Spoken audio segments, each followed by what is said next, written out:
That was steady. That was a clip. It was a steady clip. That was steady. It was a clip. Steady as a clip, baby. Baby.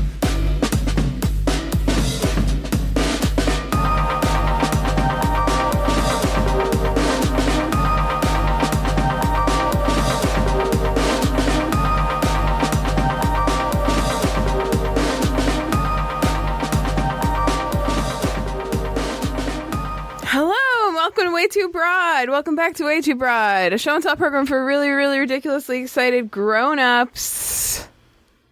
I'm Hannah. These are my co-hosts, Erin and Ben. Hi, Erin. It's nice to talk to you guys. Welcome back, Hannah. Welcome back, Hannah. Welcome back, Ben.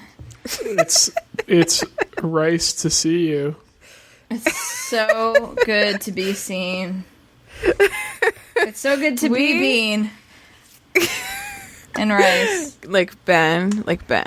Or like food. Well, he said it's rice to see you, and I said it's nice to see Bean. Bean. I see. That's good. Hey, Aaron. I was making a beans and rice joke. Hey, Aaron. That's good. Hey, Ben. Thanks, bud. We weren't here last week. Thanks for waiting it out with us. We took a week off kind of by surprise because life just got busy. And to make up for it, this is a 2-hour episode. Who fucking knows ever, but yeah, and the energy is going to be real interesting on this one because I'm in my parents' basement and I'm surrounded by all of my usual housemates but with no doors in sight. So I've got an Ian in view and I've got 2 cats in view. They're both sleeping right now, so hopefully they won't cause a scene. Both cats and Ian probably will.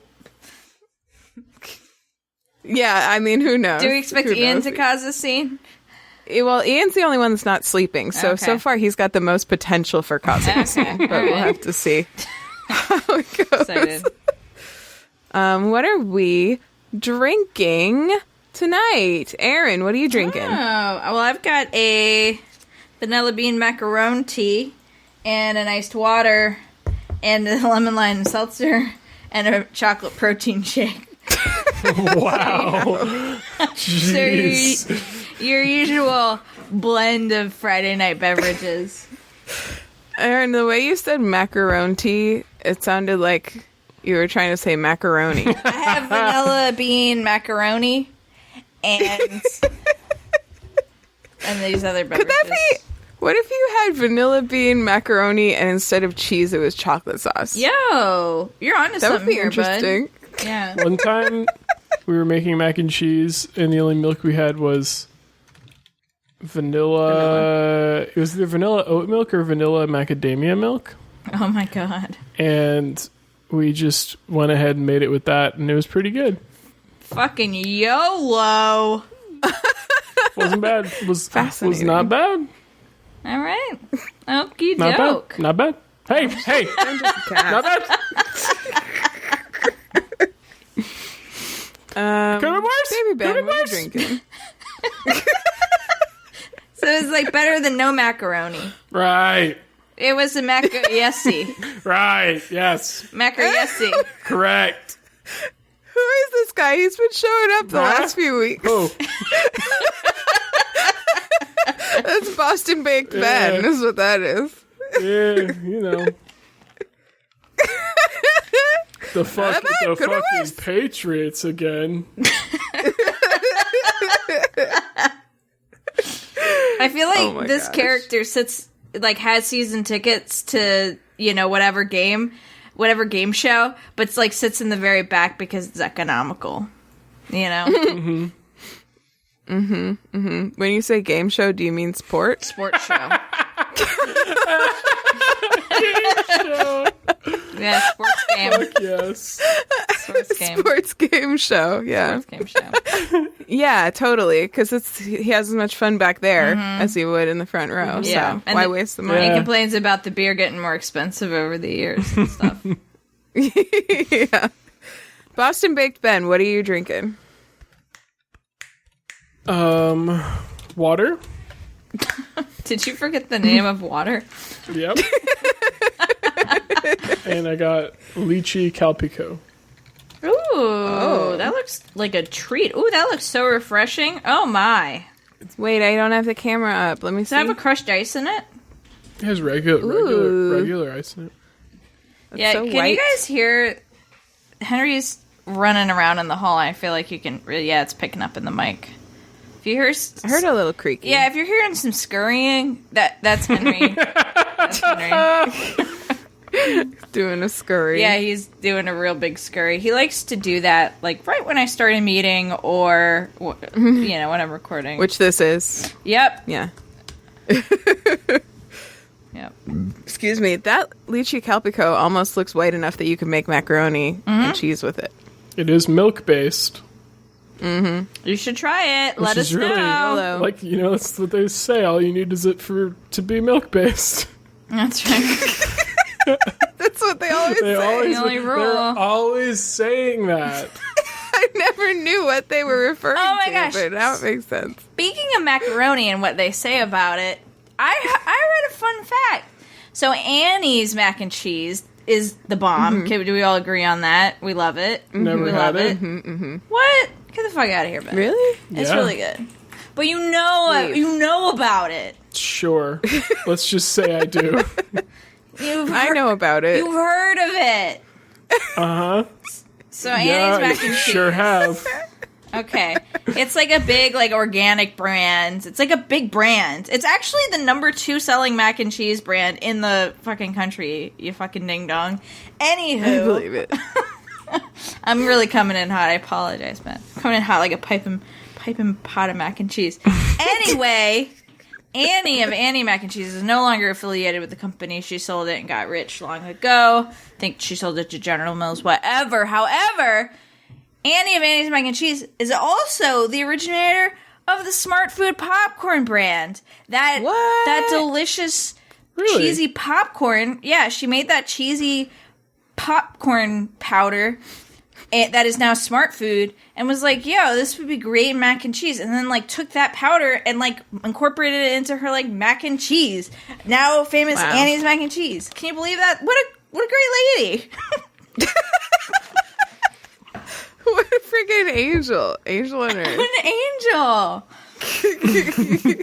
So anyway, that's a fun fact for you. Wow, that was so fun. Mm-hmm. Do you want to know what I'm drinking? What? Okay, I got water. What? Good. Let me drink some. Hydration. We like to hydrate. Hydration. I'm actually going to put it back where it was. I don't know why I tried to put it over there. I've got a Dunkies. Dunkin' Sweet Foam Cold Brew. Cold foam cold brew. All right. I want the drink hot. I want the foam cold. I want the drink sweet. I want the foam lightly sweet. The foam is sweet. The cold brew is not sweet. And it's not... the cold brew's not great. What temperature is the foam? Foam is cold. The foam is cold. Foam is cold. The cold. drink is cold. Cold foam. Yeah. Cold sweet foam. Cold unsweet cold brew. Okay. Yeah. So I got that. Whatever the fuck it is, I have it. And it's delicious. We got it too. All right. Mm-hmm. And thirdly, I have a glass of red blend of wine. Oh, lovely. It's really good. And I want to tell you a tiny bit of a story about this brand of wine. Sip. I took a sip. Okay. Do you want to move that glass first, or are you good? I'm good. We're happy with the placement. So this is the bottle for those of you who are my co-hosts. All right. It's called Mcbride Sisters. This is the second one of their wines we've gotten, and they've both been really, really good. They've both been red blends. And the story of this company is so interesting. So it was founded by 2 sisters. One of them grew up in New Zealand, and one of them grew up in California, both in their respective wine countries. They're half-sisters, and they didn't know that each other existed for, most of their lives. And then they went to camp, and they each had a half of a photograph, and then they put it together. Wait, that's the Parent Trap. Sorry, continue. It's kind of like the Parent Trap. I guess their father, on his deathbed, like told his family, asked his family to help, like to find this other girl. But in the meantime, her mother had passed away and she'd gone into the foster system. So even though the one family was looking for her, like they couldn't find her for a lot of years. So anyway, once they met, they both happened to have this passion for wine from growing up in wine country, and they started a fucking wine brand. And now they are run out of California. They like run it together, and their staff is like 80% women. Wow, that's so cool. Yeah, ain't it neat? Yeah, that's really neat. And it's good freaking wine. So you're really hitting the uppers and the downers at the same time. Yeah. Cool. I'm feeling great. This is going to be great. The vibe on this episode is going to be immaculate. Excellent. I'm predicting it now. So love it. Yes, and I will tell you more about why during my obsession. Okay. But that's all I have to say at this time on that. Hannah Brown guarantees an immaculate vibe, or your money back. Immaculate vibe or your money back. That's right. That's right. I've been obsessively listening to Ben's obsession from 2 weeks ago. Think about things and singing it all the time, constantly. I love it so much. Follow up. Still, it's so good. I even talked about it on to like my friends, my Twitch friends. I was like, "Hey, do you guys know this song? You're European. Is it cool to like Eurovision songs in Europe? I have no idea. Do you know this song?" And I just like told them all about it. Shout out! I would like to shout out to Aunt Brown who. Wow, are you seeing my hair right now? For those of you who are my co-hosts, what if I had bangs like this? Wouldn't that be cool? That's pretty cool. That's like very 90s for some reason. Yeah, it's like Flock of Seagulls, which I guess would be 80s. Anyway. Oh, yeah, 80s. That's just a hood malfunction. Pushing my swoop a little forward. Aunt Brown, after listening to that episode, recommended to us in our family Slack that we watch the Eurovision movie starring Will Ferrell. And Molly and I watched it. It was really nice. I did fall asleep for an unknown amount of time during the middle. But I basically caught, like, the whole setup and then, like, woke up during, like, most of the movie resolution. So I feel like I got most of it. Anyway, it was fun. And it was a great nap. I mean, like 10 out of 10. I watched the trailer. It looked fun. Yeah. It looked like fun. I didn't get to watch Actually, like the main song, like the big showstopper song is really good. It could, like, I was like, that song could win Eurovision legitimately. So cool. Shout out to that, I guess. What? Do we have other follow-ups, or can we talk about emails now? Holy shit. Yeah, let's go into the email section. All right. Well, like, first and foremost, we have an email from the aforementioned Aunt Brown. What an all-star of a listener she is. Mm-hmm. There is a couple emails from Ko-Fi, too, but they're not even interesting enough to be funny. Okay. So, Aunt Brown from this past Sunday, so the day that our last episode should have come out but didn't, which I guess works because she apparently had fallen behind. So, howdy! I have fallen behind on listening, so just heard 174 and Tony Robbins mention that condition you were discussing. That condition you were discussing is Marfan Syndrome. Our friend Randall Klein was afflicted. In addition to being tall, people with this syndrome are typically skinny with a sunken chest and long fingers. The syndrome also comes with heart problems, which is what killed him. Incurable, rare, genetic, affects connective tissue throughout the body. Sometimes also results in vision problems. Sad, but there you go. XOXO. Wow. Yeah. That is sad. Oh, so the one that Lincoln had. Not the pituitary tumor. Oh, okay. Interesting. Did Lincoln actually have Marfan syndrome? I don't know. Google Marfan Lincoln. Shout out to Abe Lincoln. Shout out it's to Abe also Lincoln. suspected he might have had Marfan syndrome. Yeah. Oh. Yeah. Wow. I never knew that Randy had that. That is interesting. He was a lovely fellow. Yeah, he was. We do miss him. Okay. And then we just have so many hot Russian singles that want to talk to us as well. From all over the world. Wow. Do you guys remember hot Russian singles from all over the world? Is that what's going on? Do you guys remember a few weeks ago we had Pink Cupid in our inbox constantly? Yeah. And that like never stopped until all of a sudden now we have nothing but Russian Cupid in our inbox. And this is what I don't understand. We have like a dozen in our primary Google inbox, but then in our social, no, in our promotions folder, we have a bunch more of them. Wow. Like another dozen. And it was like, it just flipped straight from one to the other. They are not mixed together at all. Wow. March 20th was our last Pink Cupid. March 21st is our first Russian Cupid. And that is it. There are no more Pink Cupids after that. There's never been a more clear, weird spam email system. Yeah. Fascinating.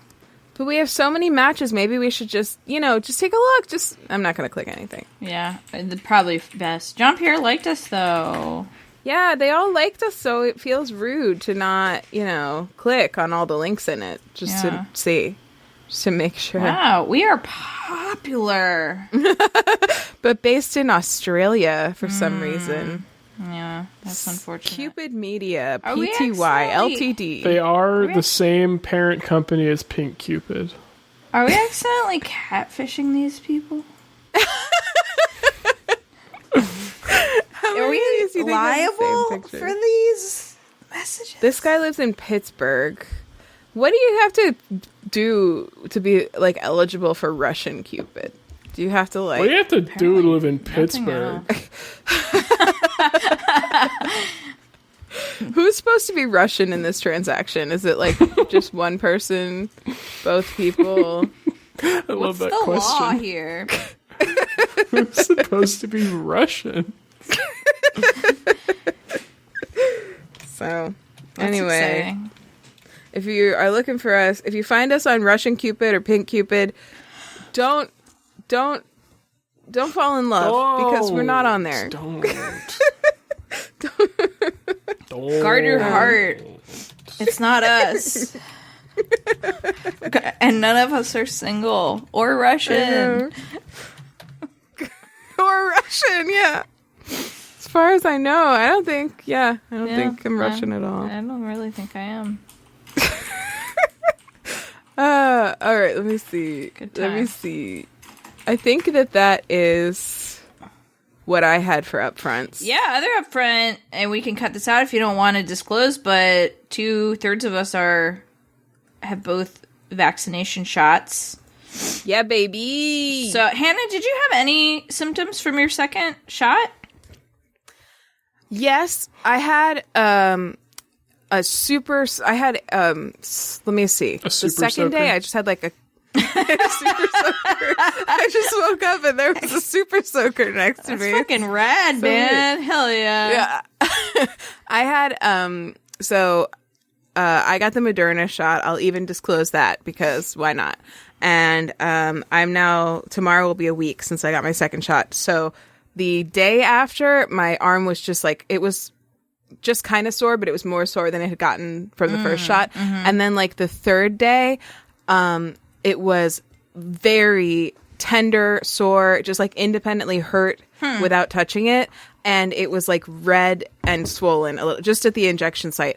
So it was kind of as if what it felt like was kind of like, if you've ever had like an infected cut almost, it was like a very localized immune reaction, but I didn't like have any of the, like, some people get like achy joints or like flu-like symptoms. I just had like a really intense reaction at the injection site. And then after like the third day or, the second day after the shot, it was basically fine. I feel perfectly fine now. Cool. What about you, Erin?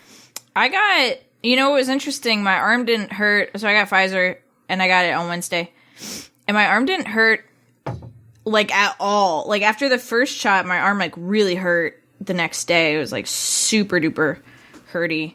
But I felt totally fine. And after the second shot, my arm didn't hurt at all. But I got, like, flu symptoms for, like, a day. And then they, like, really came on strong, like, 12 hours after the shot. And then lasted for, like, 24 hours. But now I feel like 100%. So. Yeah. Did it, like, did you have to like sleep a lot? Did it knock you out? Yeah, I was having like achy muscles, Breaky heart. you know, when you're achy heart. I was having that thing too, like your skin gets like super sensitive. Does that ever happen to you? Like when you're kind of feverish? So my skin. Does this ever happen to you? Do you ever get, when you're feeling sick, I feel like I've talked about this in the podcast before, I'm having like deja vu, the thing where your gums hurt? I don't get that. My Like gum... my chewing gums? Like my guns, like my arms. I just said that they hurt. No! Your Like my fucking... orbit. Your mouth gums. No. The ones...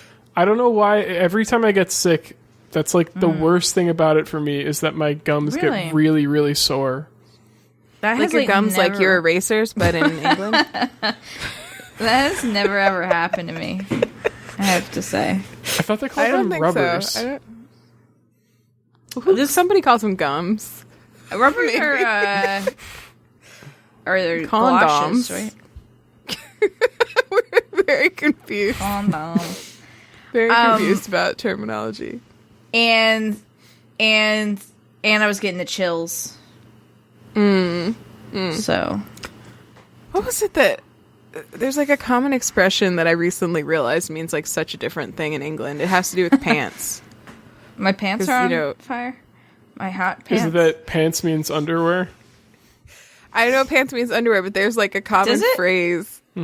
Like knock the pants off of you or something like that. Like that. Oh. Something like that. That just it hits different in England because then you'd be full naked. Hits a little closer to home, if you know what I mean. Oh, I see. Yeah, it Okay. wasn't that exactly. I don't remember what it was, but I Okay. just like had a sudden realization. But anyway, Cool.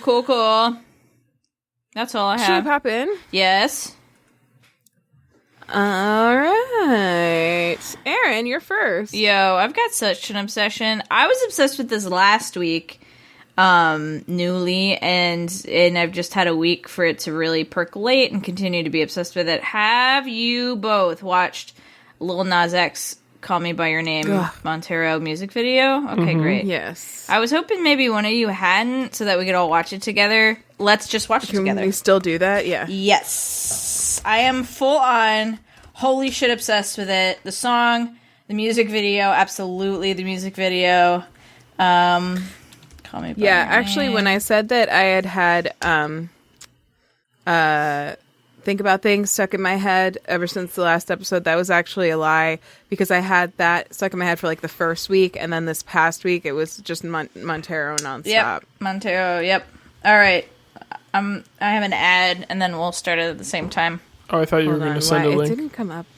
Oh, I can send a link. Let me get through No, this it's ad. fine. I'm like It's so just- close. well, you it's know like what the I mean? most popular music video ever. Yeah, I can it's like number find one it. trending. So maybe you can find it. I found it and I didn't Is get it- an ad, so maybe I'm just kind of better than you. I don't know. Wow, probably. I don't really All know right. what that means. Okay, who's Just- counting? I'll do Erin, it. You ready? Yeah. 3, 2, 1, go. Ugh, I love it. I love that corset outfit for the snake. Yeah, Oh, it's so good. we love to see it. I love him so much. Yeah, he's so great. I can't wait to talk about this. Yeah, me too. Ooh. we just really like it. How many views does it have now? 76 million. Hell yeah. God. In a week. Amazing. Oh, it's so good. It's so good. So, a lot to say, and I'm excited to hear both of your thoughts about the music video and the song. The song, number one, is just incredible.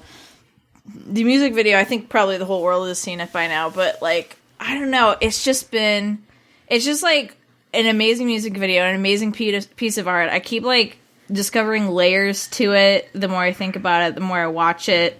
It's just incredible. What are your thoughts? I saw this Twitter thread about how this video was a type of it's like from a practicing like witch of some kind. They were talking about how it's something called shadow work, I think. I mean, I'm not saying this is like what Lil Nas X meant.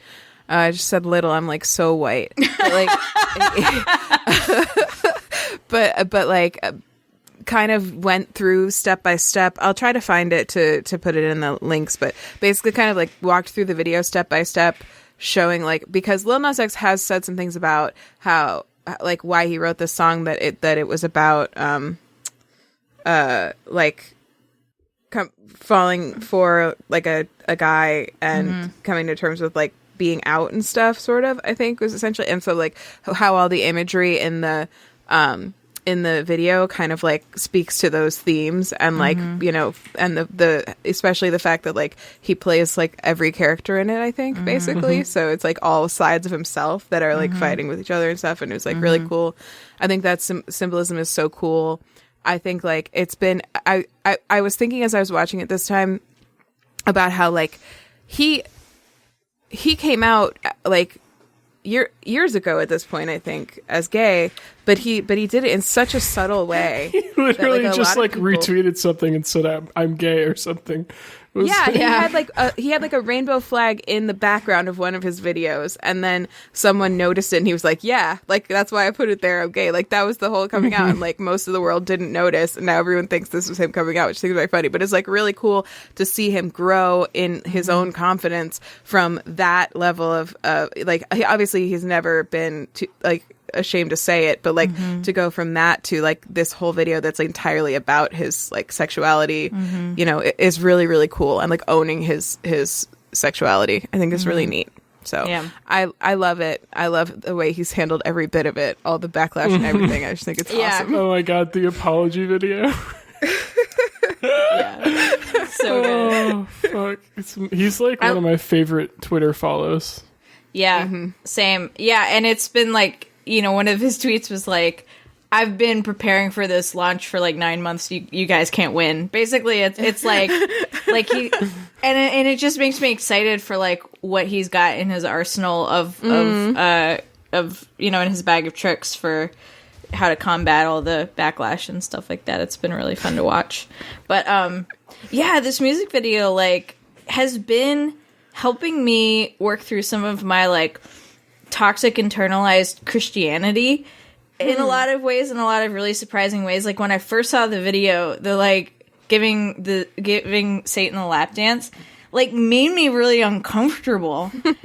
I was like, you know, and just to kind of sit with that and think about like, okay, why does this make me uncomfortable? It makes me uncomfortable because like what I kind of grew up with was this notion of like that is literally demonic, right? Like that is a like that, like watching that and like that art is like literally satanic.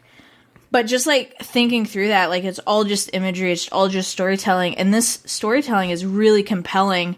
You know, there's, you know, that scene where he's in the kind of Colosseum and the, you know, he's dressed in pink, and that pink version of him is being, you know, mocked and, you know, essentially killed by the blue versions of him. Like, so this really interesting masculinity and femininity kind of conversation. And then, you know, ascending to heaven, but choosing to like, you know, descend through hell to be who he truly is. Just like this really compelling, you know, piece of art that just, it really had me thinking about, I feel like this art kind of like looks that aspect of Christianity like dead in the eyes, right? Like makes direct eye contact with it. It doesn't kind of skirt around like other kind of pieces of art can do sometimes. It like really just like looks that aspect of Christianity like dead in the eyes and challenges it in a really compelling way. That just had me thinking a lot about it in really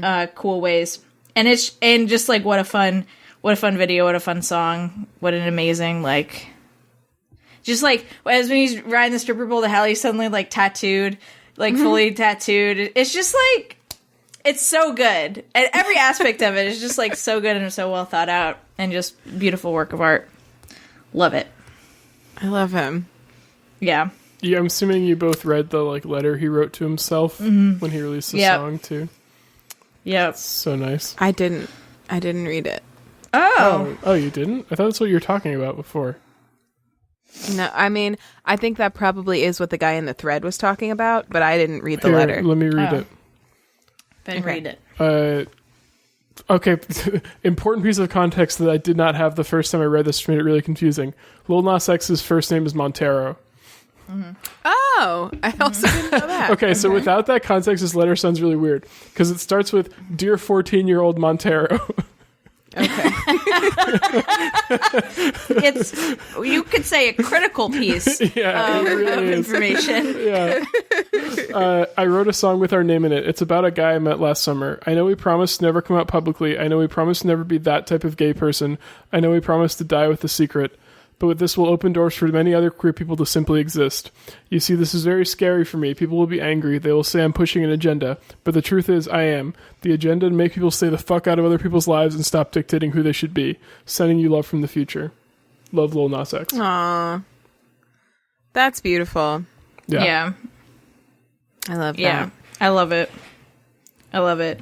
Yeah, he's like, I'd rather ride a stripper pole to hell than like conform to I'd rather become think. Satan than not be myself. It's exactly. amazing. And it's amazing. It really does expose how many people think of like Satan as like a real literal, like what you were just talking about, rather than like a symbol for like the evil of the world, which is I feel like how the Bible's kind of like, I don't know. Was the Bible written that such you were supposed to take Satan as like a for real dude, or was it supposed to? I mean, that's definitely not something that has like an answer, right? It depends a lot on like what denomination you're talking to, and how they interpret the Bible. Like there are denominations who interpret the entire like Book of Revelations as literal, and there are plenty that don't. You know No, but it is interesting because it opened up almost what I feel like was, I don't even know that it was the conversation he was necessarily trying to open up, but it was interesting to see because I think it didn't make me uncomfortable in the same way. I remember, Erin, it's funny that you mentioned that about how it made you kind of confront that in yourself, because I remember you bringing that up kind of when we did the ghosts versus zombies debate way back, and we were talking about demons, and I remember you talking about how you found them especially scary for like similar reasons, because you had kind of been raised to believe they were real almost, or that they literally were real.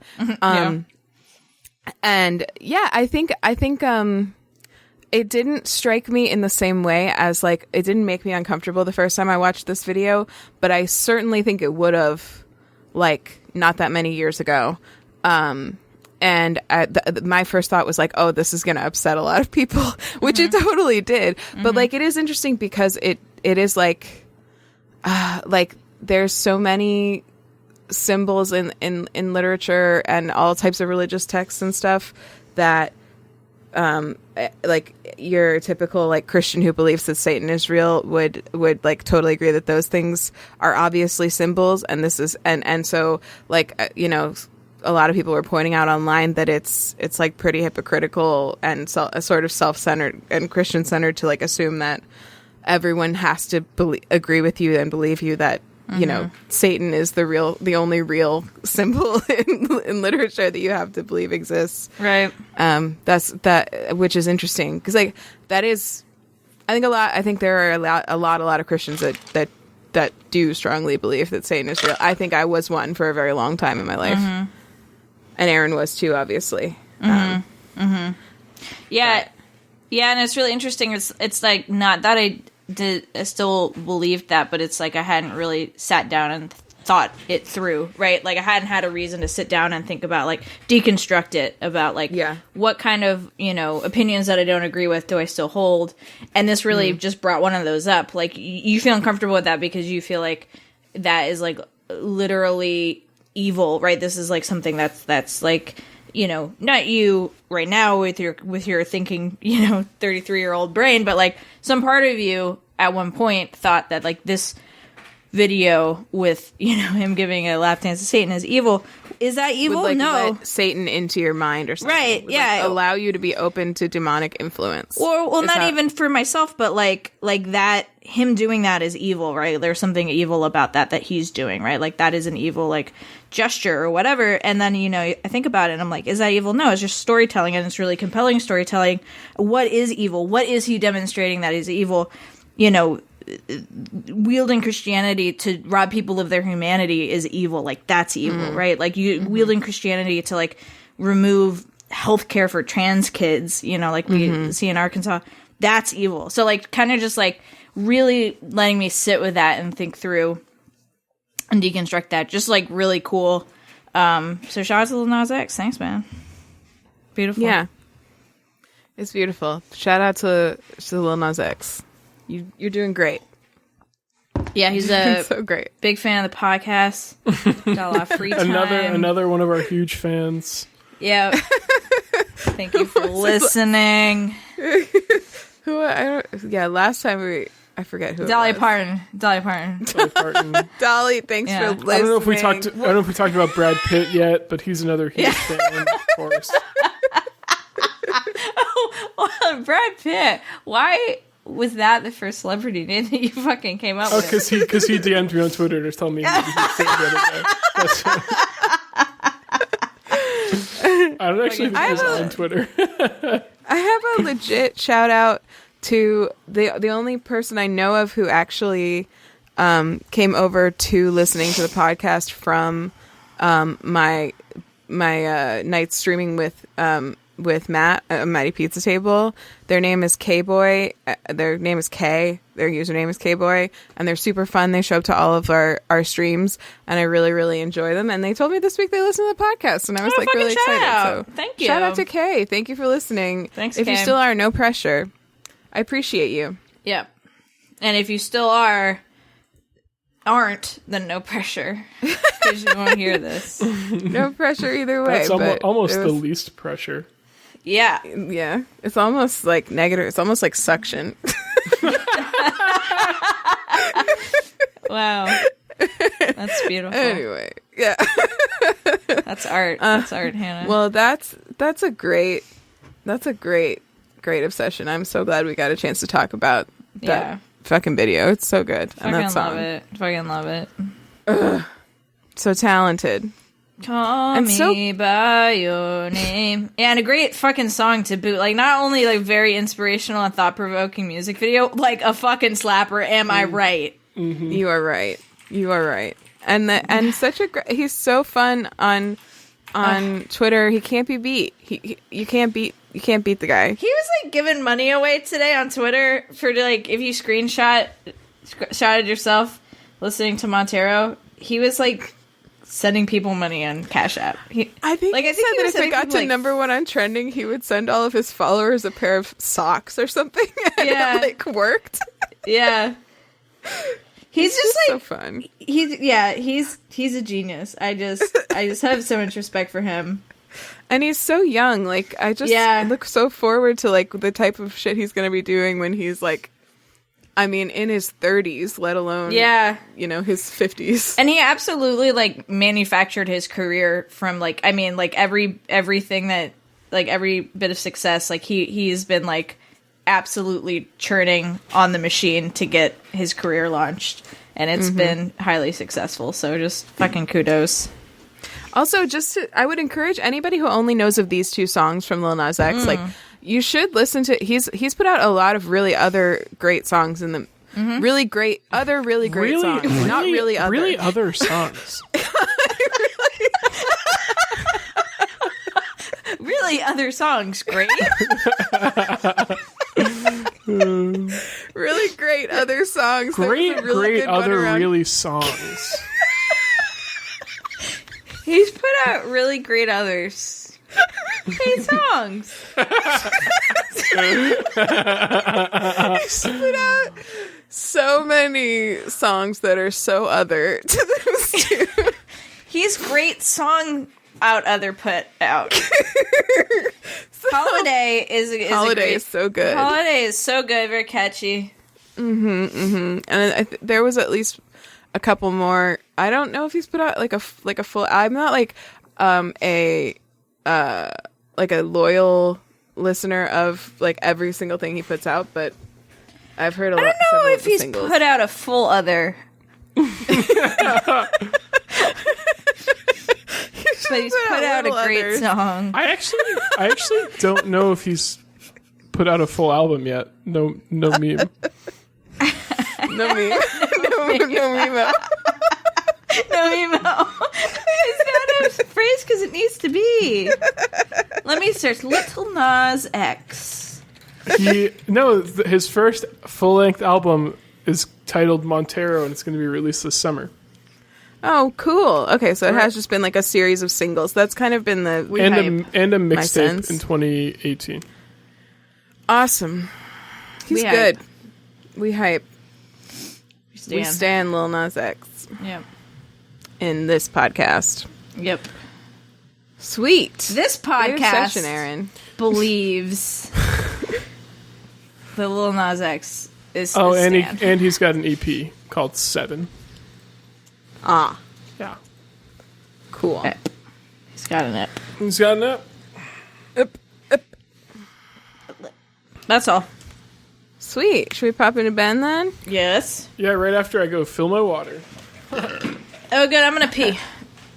Oh, cool. I'm going to drink my water. I'm going to drink my water. If you think about it, we're all doing different phases of hydration right now. Full circle. It's being broken. What are you laughing at? Like a half hour ago, Ian texted me the phrase "cold sweet brew cold," which would have only confused me further if I had seen it. Freaking dork. Baby. See, he is causing a scene. He is causing a scene. Wait to know. What do you think about things? We knew he would cause. I think about things. Ooh. And like, he also just this week released the music video for the song 10 Years, which is his Eurovision song this year. And it's very fun. It's like Power Rangers themed. I haven't listened to it. What? Well, the song isn't Power Rangers themed. The music video is Power Rangers themed. I haven't seen it or listened to it. Well, Erin, you were making a face, like a worried face. I was worried about the Power Rangers thing.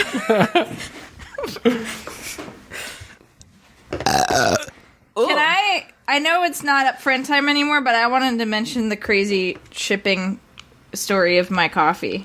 Just for the listener. Oh, yeah. Go for it. I have two. Story?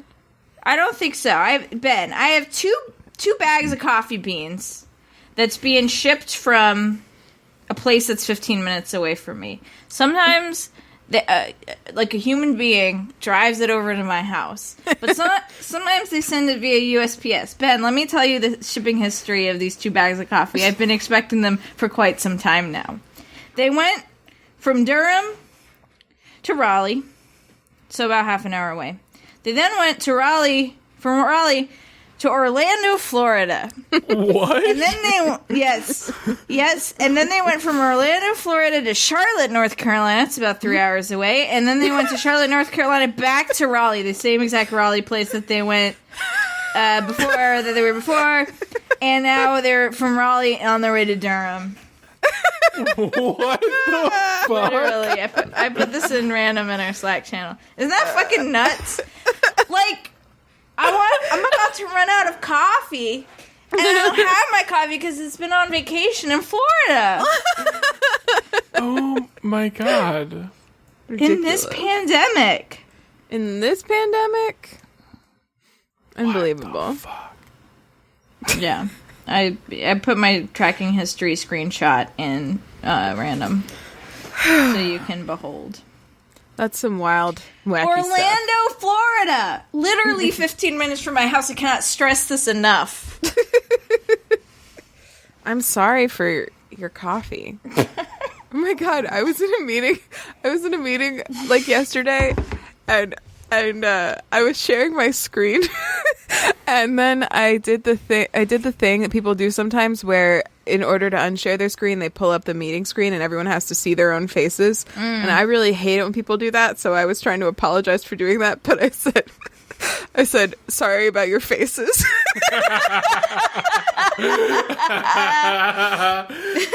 I got him. Why do you hate when people do that? That's just the normal meeting screen. I don't like it. I don't like to have to see my own face. Like it's bad enough I have to see it once in the little thumbnail. I don't need to see it reversed in a second or third time. Like I'm not into it. I prefer my face being full screen the whole time. You always highlight your face. When no one's sharing the screen, I'll just share my face. You know, what's the thing I realized the other day that I feel like everyone else knew, but I didn't? What? Was the fact stupid. that, like, no. Got him. Like, on your screen, I'm not mirrored, but on my screen, I am mirrored. Oh, yeah. Yeah. Yep, it's I weird. didn't realize that for, like, a long time, but it makes perfect sense when you think about Why it. does it? Why? Because when you're, like, if you're, like, trying to show someone, if you weren't. it would be weird for you to, like, do this and see, like, your other arm come up. Yeah, that's what it would be if you weren't mirrored. It would be very disorienting if you were not mirrored. And you can actually try that if you use Zoom. I think on Zoom you can untoggle it and you can see how fucking weird it is. And then for the other that's person, the it would also be thing. really bad because if you tried to hold something to read, they couldn't read it, and everything would be backwards. That's the exact reason that I don't like it when people do that when they're unsharing their screen, is because not only do I have to see my own face again, but it's flipped. Yeah. And so it's like not mirrored. And when for some reason when I see my face that way, like, which is essentially the way everyone else sees it, my mouth looks so crooked. I find it like disturbing. Yeah. My like hair looks weird and my eyes are like all diagonal. I mean, do you guys so know about weird. the thing Yeah.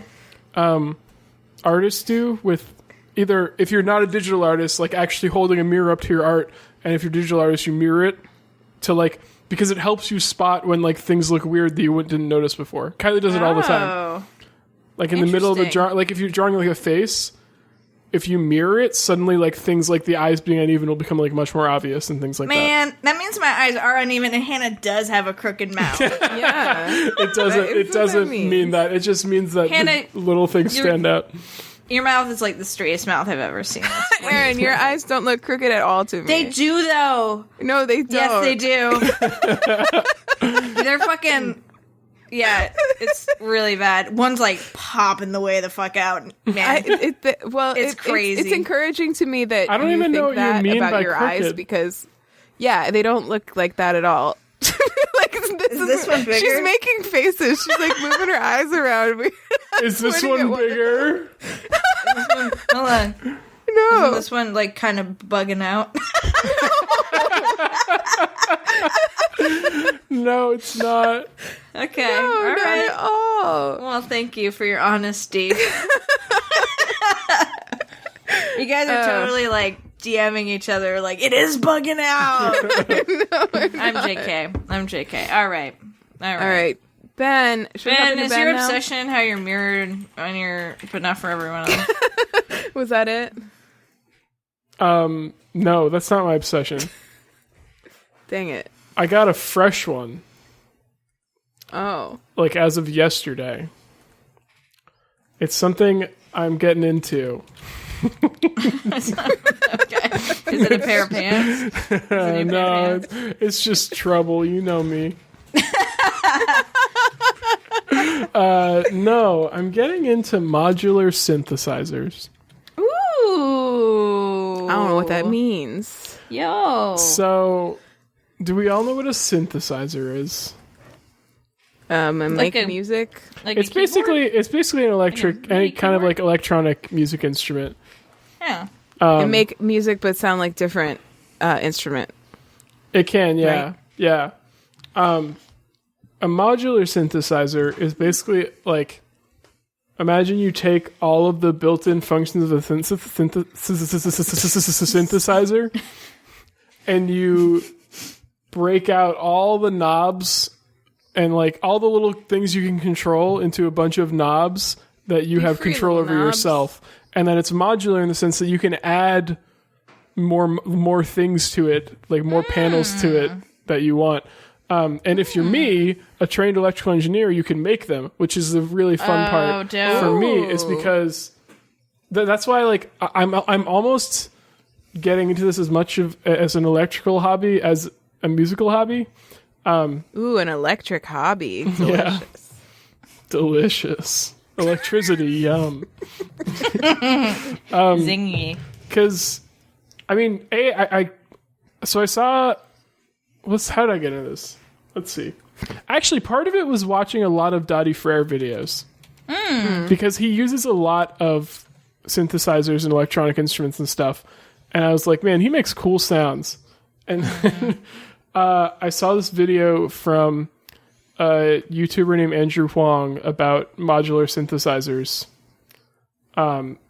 That's a weird story. He also released a video where he claims that he went to space, and he's like still claiming that he's currently in space, but it seems like it was definitely not real. Yeah, I saw some of that. I was like, is that guy really in space? I did a lot of Googling, and then I don't determined think he was is. not in space. I really don't think he's in space. Yeah, but he knows a lot about modular synthesizers. Regardless of if he's in space or not, this video is like from a year ago, and he knows a lot about modular synthesizers and does a really good rundown of them. Because one of the cool things about them is, like, I mentioned like knobs to control different things, like, volume at the most simple level, and then you can also control a whole bunch of stuff. You can also control things with what are called control voltages. So, like, you can use other electric signals generated by other modules in the synthesizer to control elements of other parts of the synthesizer. So, like, instead of using the knob, you can have automated control using a control voltage. So that's like how you would generate like a sequence of pitches. Is like you have an oscillator that's generating different tones at different frequencies depending on how you turn a knob. But instead you can like you can generate a sequence of control voltages from another module and run that into your oscillator control voltage input, and it'll generate that series of pitches based on that control voltage, rather than you having to like turn a knob manually. And you can do like you can like use, it's really cool. You can like use shit to control their stuff. There's a lot of cool things you can do. Use shit to control. You can use, that's like what it is. Like you generate waveforms of all different kinds and then use them to control other waveforms to control different aspects of the music. You control, like if you have a reverb effect, you can like, there are modules that like generate random waveforms, and you could like have a melody, but then like have the amount of reverb be like a random flowing waveform over it. Oh, cool. Things like that. Yeah, there's a lot you can do, and it can be a really, really expensive hobby because those modules are each like upwards of $150 to $200. But to make them yourself, like the parts are not expensive, and making whoa. Okay, you're going to time out, sir. Uh-oh. Uh-oh, someone's in trouble. Somebody's causing a scene. It's not Jack. It's not Ian. What just happened? Someone's being a butt. Oh. He turned on the calculator. What was I saying? Oh, yeah. The parts aren't expensive. Circuit boards aren't expensive. I can like make a $150, $200 module for like less than $50 probably. Yo. And so I'm going to do that because it's fun to design circuits. I like that. Doing that. It's my job. Can you sell them? I could, yeah, but I probably don't. I don't know if I will. And also, a musical sample for us? Can you play us a little? No, because I don't have one yet. I don't have a synthesizer yet. I ordered one yesterday. Oh, okay. So yeah. You've been deep in the theory of modular synthesizers, but not yet in the practice. And I'm going to start tomorrow designing my own voltage-controlled amplifier module. Dope. And then the other element of this is that one of the people I work with was a professional audio engineer for like 20 something years and knows a ton about synthesizers. And like right away because I told him about it today that I was thinking about getting into this, and he was like, "Oh yeah, don't buy anything because I have a ton of stuff here that you can use." Oh, like, hell yeah! So I'm gonna use some of his expertise to help me out also. But yeah, I'm gonna because one of the modules I was thinking about getting was a quad input voltage controlled amplifier, and I was like, wait, that doesn't seem hard to make, and it isn't hard to make. Like it's super, I can do it myself. And the other cool thing about it is like instead of actually machining front panels out of metal, I can just like design another printed circuit board that will serve as the front panel. So like effectively have like the PC manufacturers machine all the right holes for me, and I'll just like tell them where to put them, and then that'll be the front panel also, which is really cool and easy for me because it means I just have to like put it together when it gets here. Would you recommend this Modular Synthesis Explained video by Andrew Huang? Yeah, that's the one. That's the one? That's the one. That's the one that I watch. Cool. My mouse keeps dying. And so it can be, like I said, it can be really expensive to get into. I found a like bundle thing. I think it's called the Nifty Bundle because it's based on the Nifty case by Create Audio, I think is the name. Which is a case, and the form factor is called Eurorack. That's like the most common for modular synthesizers. And it's $270. But that comes with the case, which has like MIDI in and USB in and a built-in power supply, and comes with 2 modules. And I got a third one for myself. Nice. And that's like super, like I was saying, a lot of the modules, individual modules themselves can be upwards of $200. So that's like really not a bad price for a starting point, and it's enough for me to like dip my toes in a bit and just mess around with it as I'm working on building my other modules to add to it. Cool. I like that it's got like a wooden case to it. Looks pretty. Mm-hmm. Yeah, it's kind of cool. This one that I'm looking at does. Is this something that as you get into it more, you can start creating us some samples to listen to? Yeah. If I want to. Well, or I may just keep it to myself. Who knows? I guess that's fine. Who knows? I don't know. I guess that's fine. I don't know. You remember Flight of the Conchords, that song Inner City Pressure? Inner City Pressure. I actually don't. Inner City Pressure. It was only in the show, which I guess is mostly what people know. There's this part in it. Hang on, I need to find I'm looking at the lyrics right now. Okay. You don't measure up to the expectation. When you're unemployed, there's no vacation. No one cares. No one sympathizes. You just stay home and play synthesizers. I get that stuck in my head every time you say the word synthesizer. It's a good song. So, with the modular synthesizer, it's not necessarily keyboard based, right? Like, no. Is there even a keyboard involved at all? There can be. So you can put in a MIDI keyboard. Like that one, you can get either modules that have MIDI inputs, or you can use, like the case that I got has a built-in MIDI interface. And then what's happening there is MIDI is being converted into control voltages that you can then use in the synthesizer. Okay. Because MIDI is just a digital interface that has like a few different parameters of like the note you're going to play, whether the note's on or off, and then the velocity. And then I think there may be a couple other things, but those are like the main ones.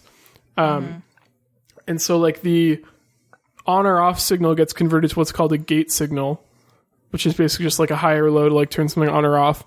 The note gets converted to a control voltage that will go into an oscillator to change the pitch of it. And then the velocity, I think, can be used as like just another control voltage to like maybe control the amplitude of the signal or something. That's dope as hell, man. Yeah, it's cool. Petito. Hells Little yes. Petito. Natto potato. Cool, I'm gonna watch this video. This video. It's neat. Apparently it's everything I need to know about modular synthesis. So I think there's a lot more that I need to know, and I'm going to learn by doing it. that's... You said this is all I'm you need to kind of, know, so. I'm just kind of planning on mucking about with it, you know? Yeah. Designing some circuits while I wait for it to arrive. Maybe I can make those before it gets here. Who knows? It should be here like next week sometime. Cool. Sweet. Hell yeah. Yep. Well, cool obsession, man. Can't wait to hear some samples. Yeah, only if he wants to play them for us. He does. Well, maybe he's not going to be a sound hog. My fucking mouse is dying.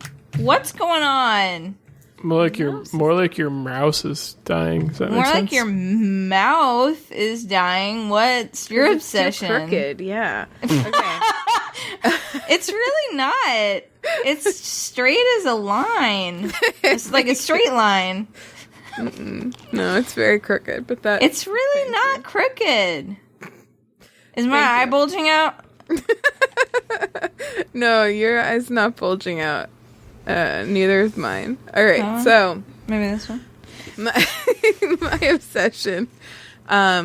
I thought I would revisit some of the things that I've learned and trials and tribulations of this whole trying to sell a house and buy another house process. Do like my tight 5 on what I've learned. Retro.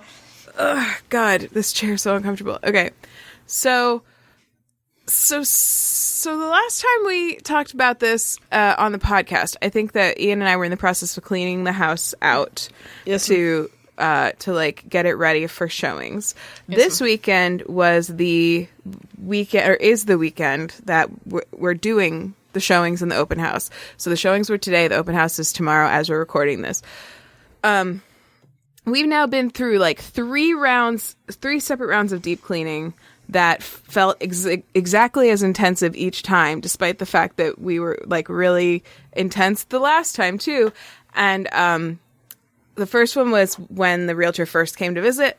The second time, or like to have us like sign the, oh yeah, you're going to be our realtor agreement.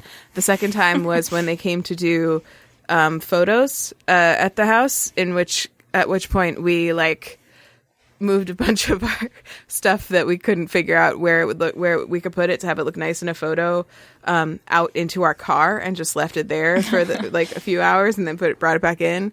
And then the third time we had to run all of our stuff, over to my parents' basement, which is why I'm here right now, and also bring our cats over. So we, all 4 of us, are in my parents' basement right now for tonight, and then we'll go back tomorrow after the open house is over. So that's been an adventure. One thing, I don't know if I mentioned this last time, but it's been like a real revelation, is when we first started looking at houses, like every time I looked at like realtor.com or whatever, I would see all these beautiful places, like spotlessly clean and perfectly organized, and be like, God, everybody else lives this way, and we're just like messy gremlins, and why can't we be like those people and live like that all the time? And then when the realtor came over to meet with us, she was like, yeah, no one expects you to live like this. You just need to like get it as clean as humanly possible for like 2 or 3 days, and then you can go back to normal. And I had this like big moment of revelation where I was like, oh, holy shit. Like, I've been comparing my normal lived in house to this house at the cleanest it's ever been for like the past several months. and secondly, kind of had this discussion with Lucas last night. Like, Ian and Lucas and me were kind of talking about how like that kind of feels like maybe that's what adulthood is. It's just like a lot of time and energy being spent on convincing other people that you're like a very neat, clean, put together human, when secretly you're just like a nesting mess gremlin. And And that's kind of just the vibe that I'm getting, is that maybe a lot of people, I know there are different levels of how neat and clean people are day to day, of course, but I think all of us are a lot more nesting mess gremlin than we project to the world. So did I say all of us? I meant a lot of us, maybe not all of us, but yeah, so that's been kind of like, it's been extremely stressful and long and difficult, and it's very much taken over my life in a way that felt like it was exactly the type of thing that we started this podcast for, was the thing that I am always thinking about and always want to talk about, but like nobody else ever really wants to talk about it. Like, this is exactly that for me right now. Because it's so like thought and time and energy consuming. The exciting side of this, which also is very time consuming, is that we are now at the point where we can start actively looking at houses to buy. Because the situation that we're in is that we have to sell in order to buy. We don't have a down payment just like handy for a new house. So we basically had to wait until this moment to like start looking, because the houses are moving so quickly right now that we couldn't just like eyeball a bunch of houses and wait and see if they were still around. They just wouldn't be. So like when we jump, we're going to have to jump like ready to go. So tomorrow, while they're doing the open house at our place, we are driving like 2 hours to one open house, to a different open house, and then 2 hours away from that to a showing. We have to leave at like 9 a.m, and we won't be back until probably like 5 or 6 at night. So that'll be like a full work day.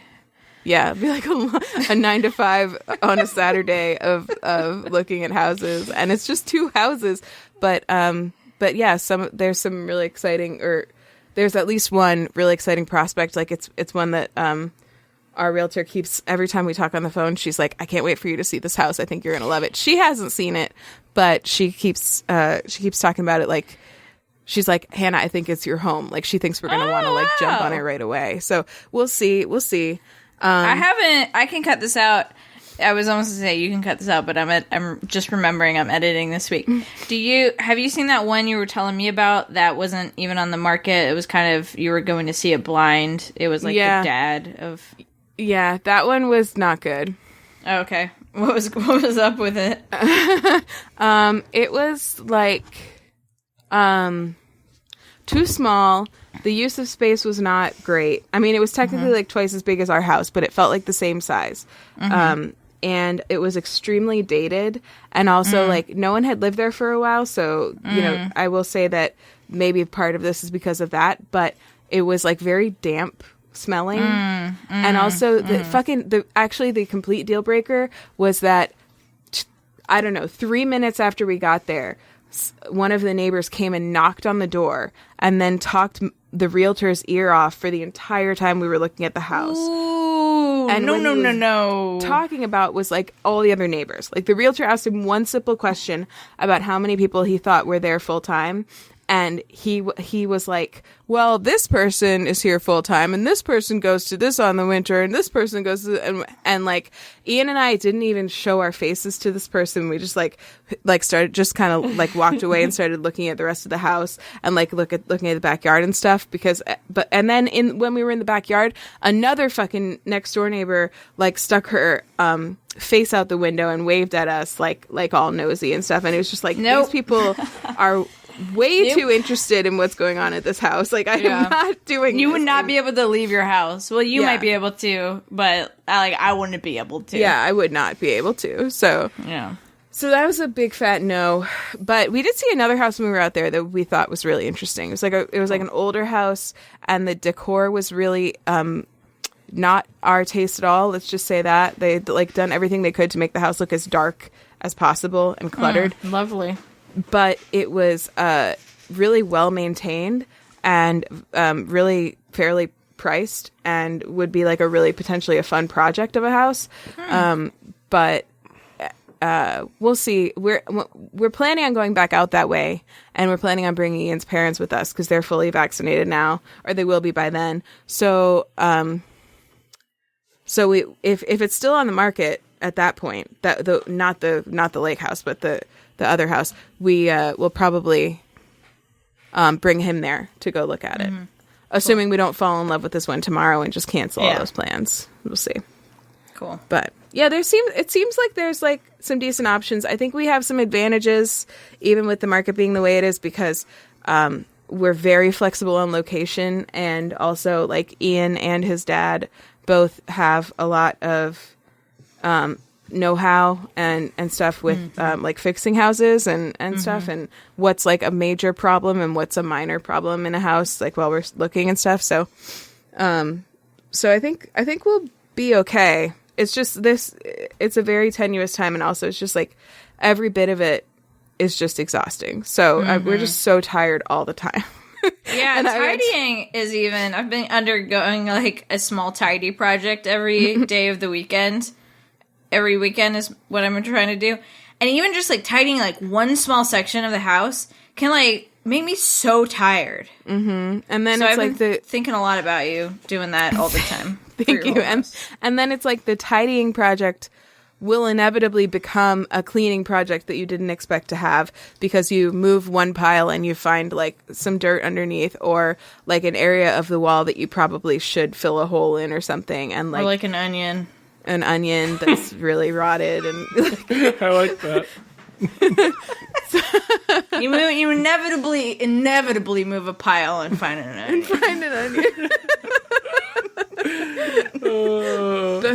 So many piles in my house that I know there are onions under. Every pile I move, without exception, had a little onion under it. Last night, which was the night before the first round of showings, Ian was up until 3 a.m. like painting walls, caulking little holes, getting rid of onions, re-mopping the floor for like putting onions back, like, hiding new onions. Yeah. So it's been just a lot, and the fact that the fact that I didn't want to take much time off for this, because I think we'll have to take a lot of time. I'll have to take a lot of time off for us moving and stuff when we get to that point. So like I've also been working through all of it, which has been like just really difficult for both of us. So it's been really quite a week. It's been 1 week. It's been hey, you know what's funny? That kind of sounds like the Barenaked Ladies song. Oh wow, you're right. Weird. The one is, if I had $1 million, that one. Yeah. Yeah, it does. I'd be rich. If I had it's been week, you know. We wouldn't have to eat Annie's mac and cheese. Callback. But we would. Yeah.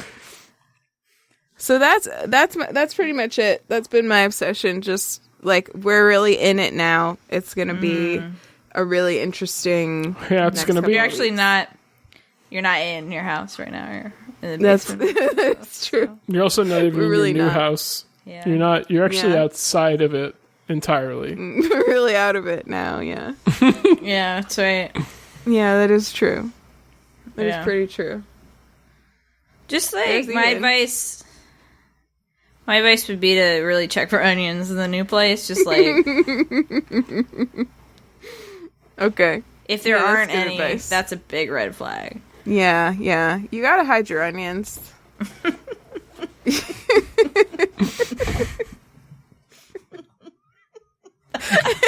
Loves this joke. You gotta hide your onions. I'm always saying this. You gotta. So that's it. So yeah, just remember, hide your onions. That's how you know it's home. So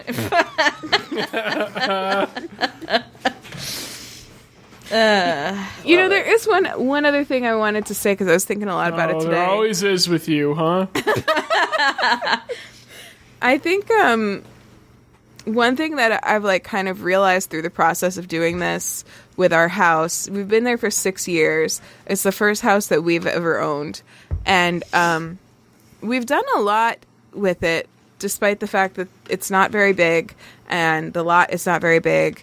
And, you know, it was very messy a lot of the time. Like, we've done a lot in it and we've done a lot with it. And like, one thing that I hope as people are viewing it comes through is that like, when we bought this house, it was like a total like remodel down to the studs, but it was done by like a flipper basically. So it was like all of the fixtures and stuff were like basically the cheapest ones that you could get, and we kept a lot of that stuff, you know. But we made like an accent wall, and I just hope that what it conveys to people walking through it now is that like it's a place that was like really is and was like a really a home to us, and that we really like have a lot of love for.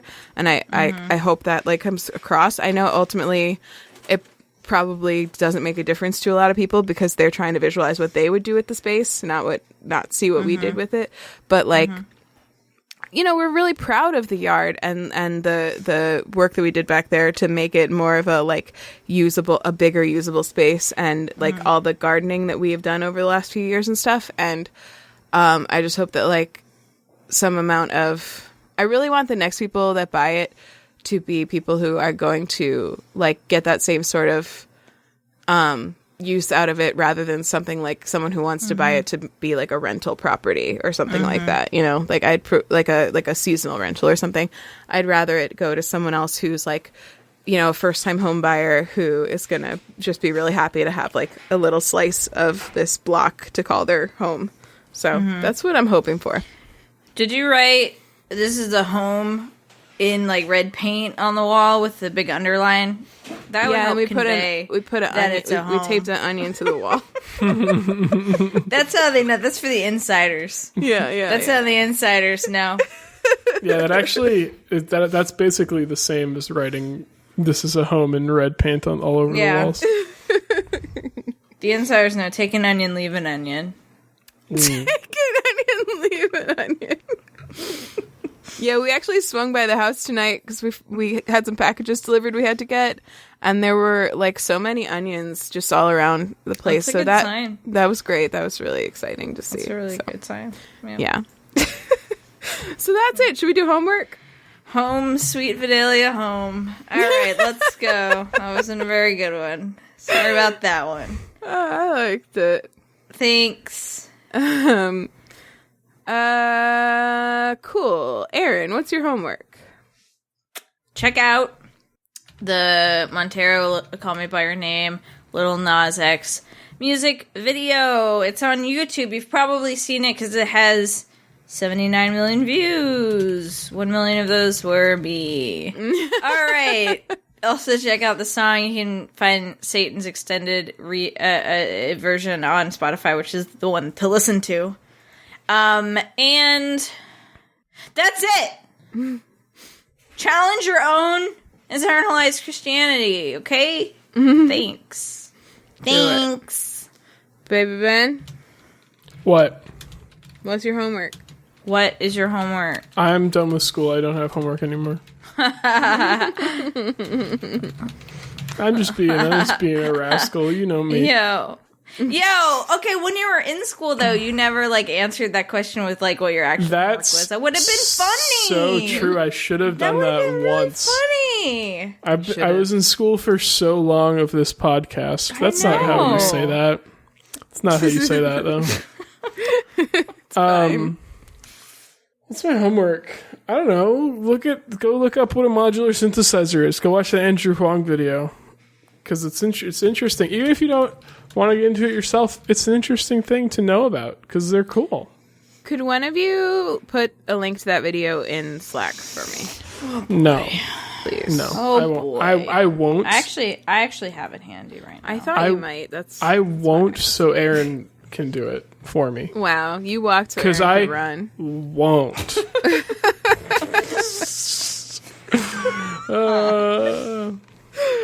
That's fucking it, though, dude. That's it. Like that's Oh, Twitter, I guess. Nicely proved Ben. Twitch, Disco,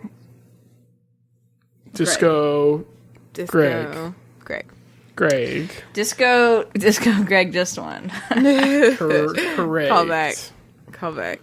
That was mine for a time. But Callback, call snack. Am I right? Yeah, call definitely.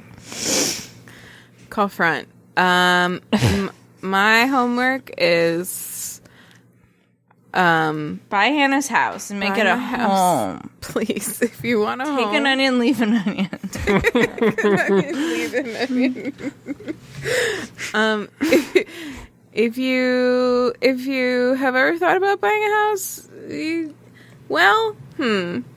don't do it right now, but it's a good investment. I will say that, but just pay attention to what the market's doing, and think about doing it someday. Do some research on it. I guess that's my homework, and buy my house.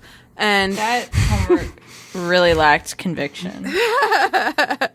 And I'm on Twitter and Instagram and Twitch at Anthropology. I don't really stream on Twitch, but that's what I do to chat with is Anthropology. And I do stream on Twitch only at 8 p.m. on Tuesdays on my friend Matt's channel, Maddie Pizza Table. Twitch.tv/Maddie Pizza Table. It's a real fun time. We do tier makers. We're playing Majora's Mask still right now. We're making very slow progress because the tier makers get real contentious. So sometimes they last a lot longer than we expect them to. I'm on TikTok at Hannah and her Cats, although I haven't had time to make any new time-lapse videos recently. But I will someday when I'm settled in my new house. I'll have my own little studio space just for making nice, relaxing time-lapse videos. And love it.